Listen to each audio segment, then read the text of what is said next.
हैं बातचीत करने के लिए और हमारे साथ हैं पूर्व मुख्यमंत्री हरीश रावत जी। उन्हीं से बातचीत करते हैं।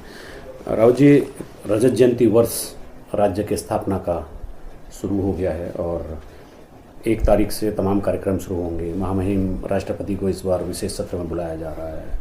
2 दिन का सत्र बुलाया है सरकार ने देहरादून में कि विचार विमर्श होगा कि राज्य को आगे कैसे ले जाना है, पहले हमने क्या किया, आगे क्या करना है, दशा और दिशा तय होगी।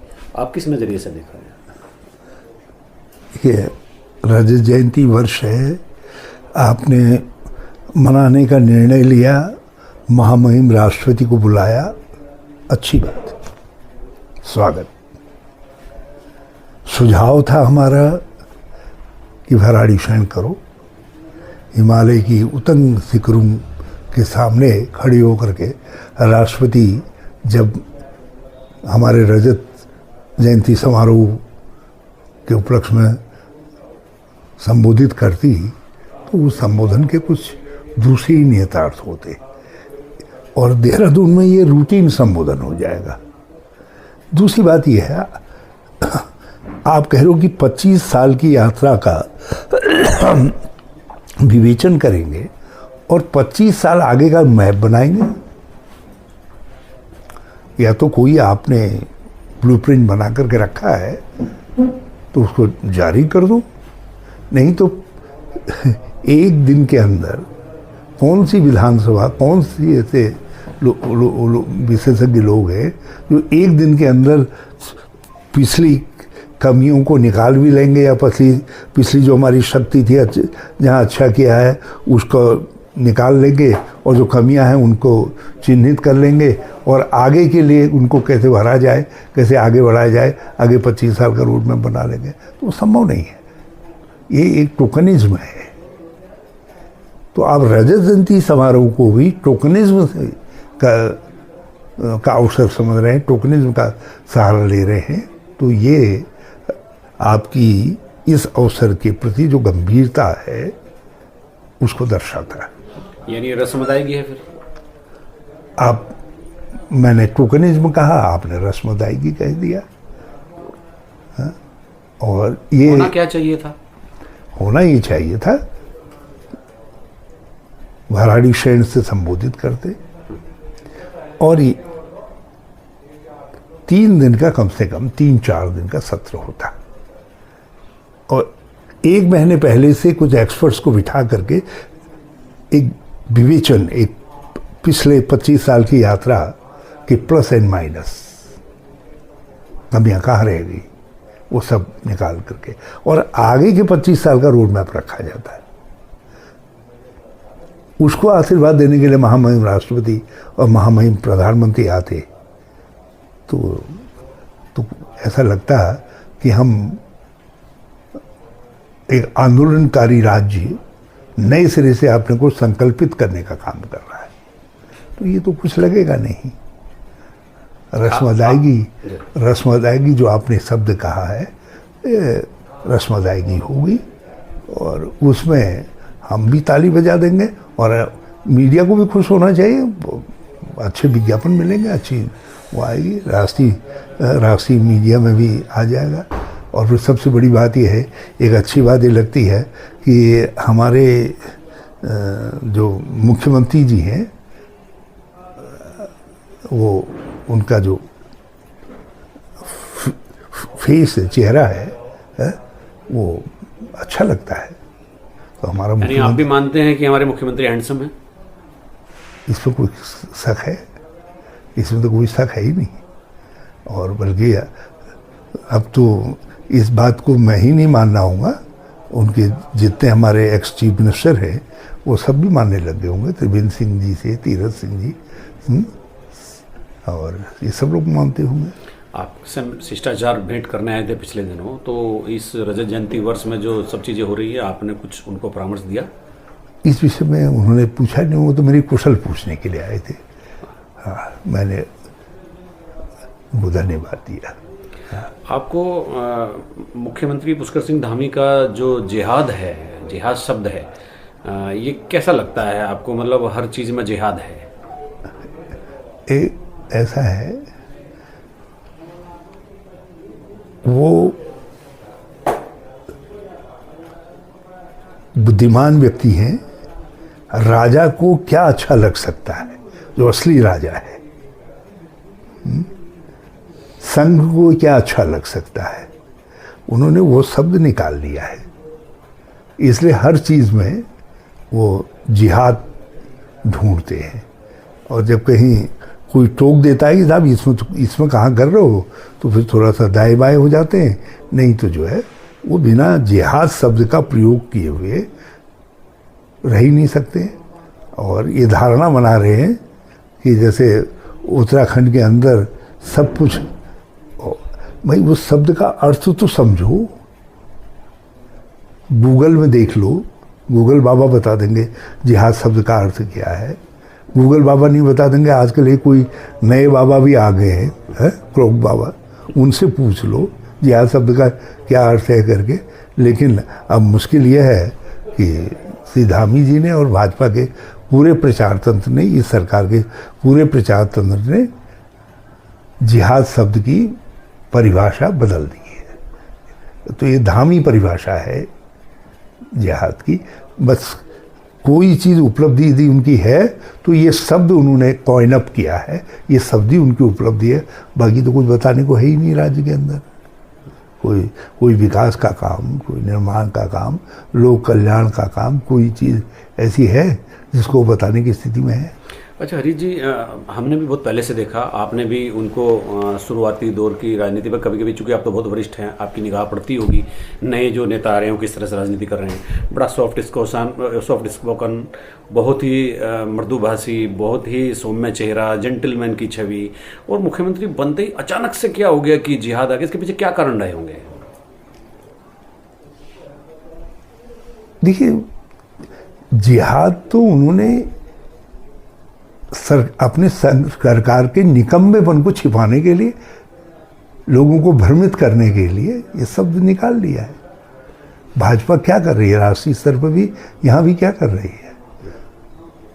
देश को उसके सामने जो वास्तविक चुनौतियाँ हैं, उन चुनौतियों को थोड़ी देखने दे रही है। वो तो किसी को दूसरी चुनौती को दिखाते हैं आपको, उसकी तरफ ध्यान भटकाने का काम करते हैं।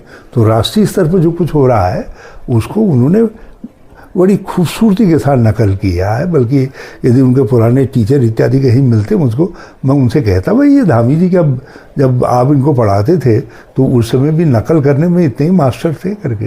हाँ, तो अच्छी नकल कर रहे हैं अपने राष्ट्रीय नेताओं की, और इसीलिए बने हैं, इसीलिए प्यारे हैं।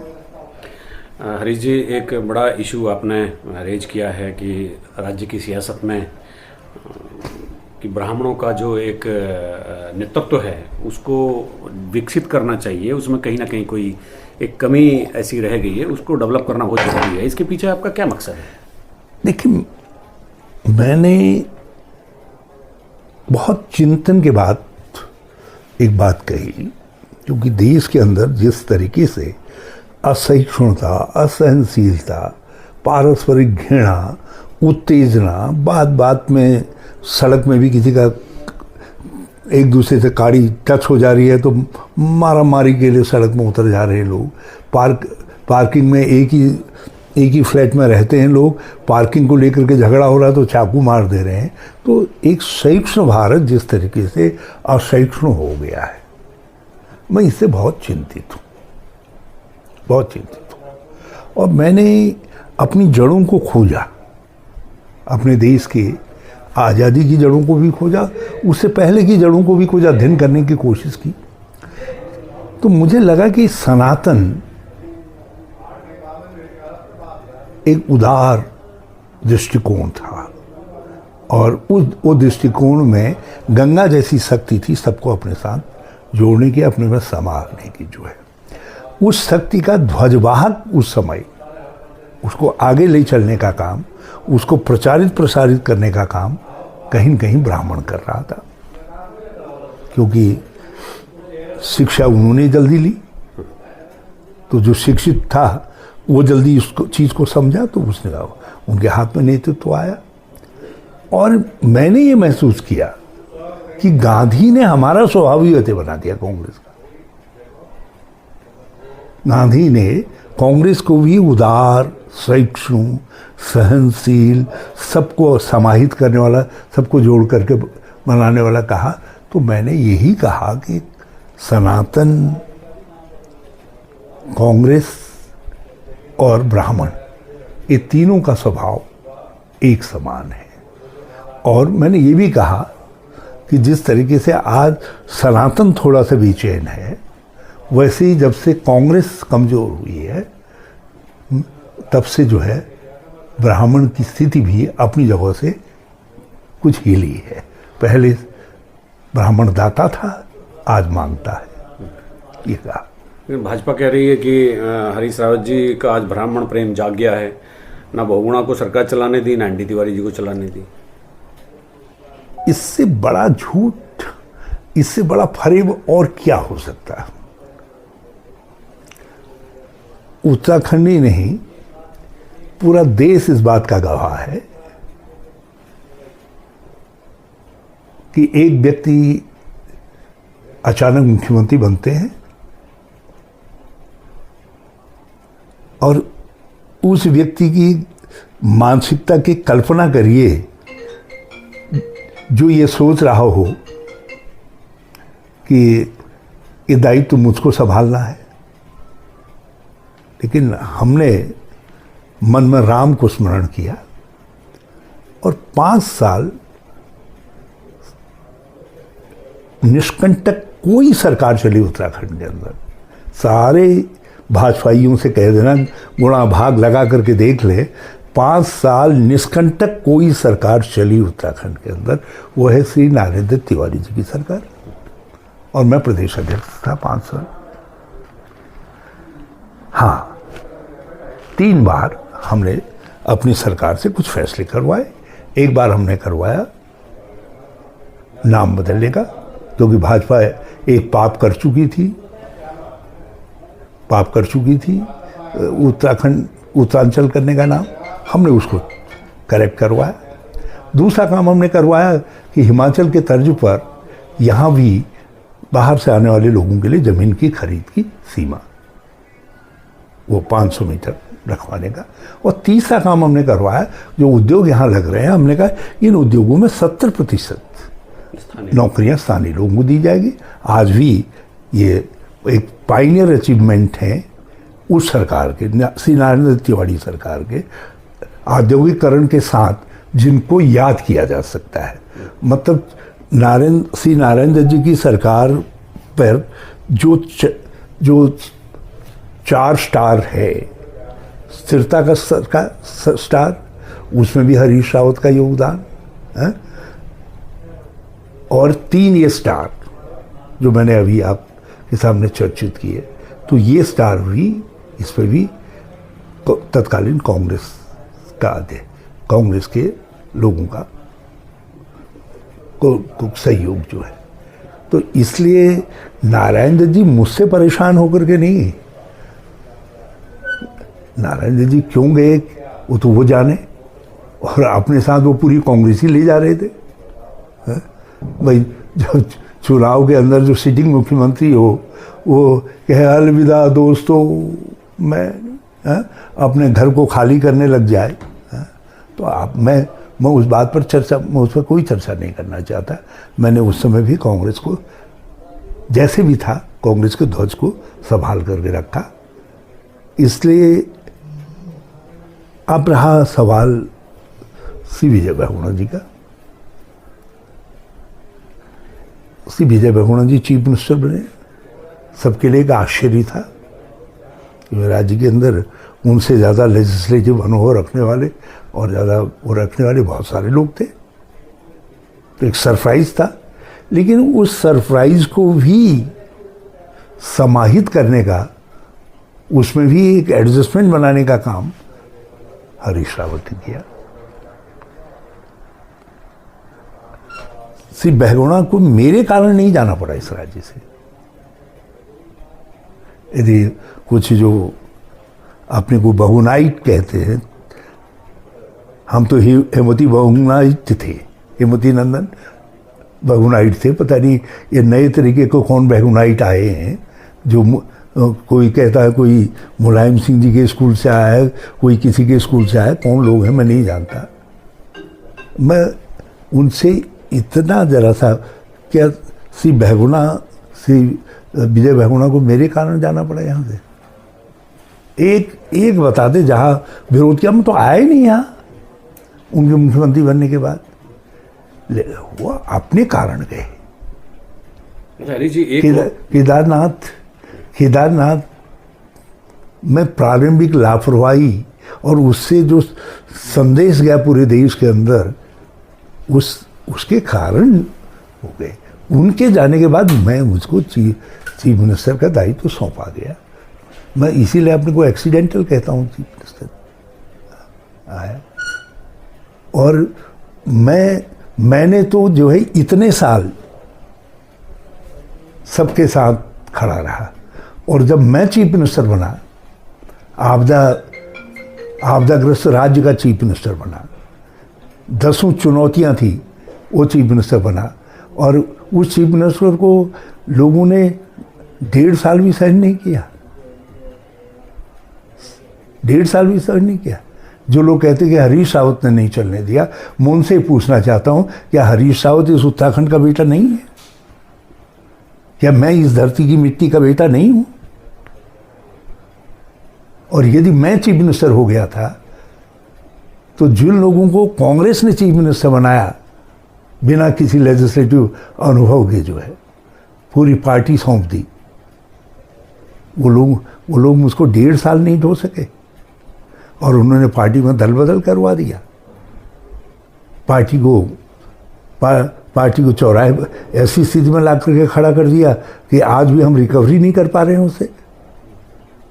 तो उन लोगों के लिए इस तरीके के बहाने गढ़ करके, इस तरीके की चीज़ें आगे ला करके, और जो जर्नलाइजेशन किया जा रहा है चीज़ों का, वो ठीक नहीं है। और ये दोनों अलग अलग विषय हैं।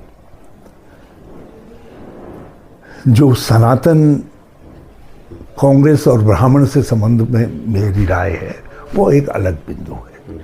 और ये जिस तरीके से लोग इसको प्रचारित करने का काम कर रहे हैं, वो अलग है। श्री नारायण जी की सरकार चलाने में 5 साल स्थिर सरकार देने में मेरा योगदान है, और मेरी सरकार को 1.5 साल भी आपदाग्रस्त राज्य में नहीं चलने दिया। उन लोगों को ये राज्य किस रूप में देखना चाहता है, ये मैं राज्य के ऊपर छोड़ता हूँ। लेकिन इतिहास कभी न कभी जो है सत्य को खोज करके लाता है। दिन इतिहास सत्य को खोज करके लाएगा। लोग कहेंगे, वो कई लोगों से सवाल करेंगे कि तुम लोगों ने जो है एक गांव घर के जो है सामान्य घर के व्यक्ति को यदि मुख्यमंत्री बन गया था, तो तुमने उसको मुख्यमंत्री के रूप में सहन नहीं किया। जी, एक और बड़ा ज्वलंत इशू है, चूँकि आपका होम डिस्ट्रिक्ट भी है अल्मोड़ा, और वहाँ से स्वास्थ्य समेत तमाम मूलभूत सुविधाओं को लेकर के चौखटिया से लोग देहरादून के लिए चल पड़े हैं। हाँ, वो एक महत्वपूर्ण परिवर्तन है, यह अति महत्वपूर्ण परिवर्तन है लोगों की उसमें। और ये मैं समझता हूँ, और कई जगहों से भी, कई जगह शिक्षा के मामले में, किसी जगह स्वास्थ्य के मामले में, कई जगह जो है और दूसरी बुनियादी सुविधाओं के मामले में लोग लंबे समय से आवाज़ उठा रहे हैं। खेती बर्बाद हो गई है। सियालदे में मुझसे किसी ने कहा कि जिस तरीके से वहाँ तो गोल्डन क्रॉप होती थी, गोल्डन क्रॉप, वो गोल्डन क्रॉप आज जो है आवारा पशुओं के हवाले हो गई है। तो उसके खिलाफ भी लोग पदयात्रा करके इस तरीके का आयोजन कर रहे हैं। तो ये लोग जगह जगह लोग इस समय परेशान हैं, लोगों में लोग अपने हालात से चिंतित हैं। वो चिंतित लोग जो है अपने भी इसका ही नेतृत्व बना करके अब सरकार को हिलाने के लिए आ रहे हैं। और जो चौखुटिया से चल रहे हैं, दे आर लीडर्स, वो लीड कर रहे हैं इस सब भावना को, और ये पूरे राज्य भर में होने जा रहा है। हाँ, और 25वें वर्ष में होने जा रहा है। इसको, ये चौखुटिया का संदेश बड़ा गहरा है। चलिए, बातचीत करने के लिए बहुत धन्यवाद। तो मेरे साथ पूर्व मुख्यमंत्री हरीश रावत जी थे, तो उन्होंने 2-3 विषय पर बहुत बेबाक बातचीत की है और उन्होंने अपने दृष्टिकोण को भी बहुत क्लियर किया है। खासतौर पर जो ब्राह्मण लीडरशिप को लेकर के उन्होंने कोई बात कही है, उसको भी उन्होंने बहुत स्पष्ट कर दिया है। अपने सहयोगी कैमरामैन सुन कुमार के साथ न्यूज स्टेट के लिए देहरादून से अजीत सिंह राठी।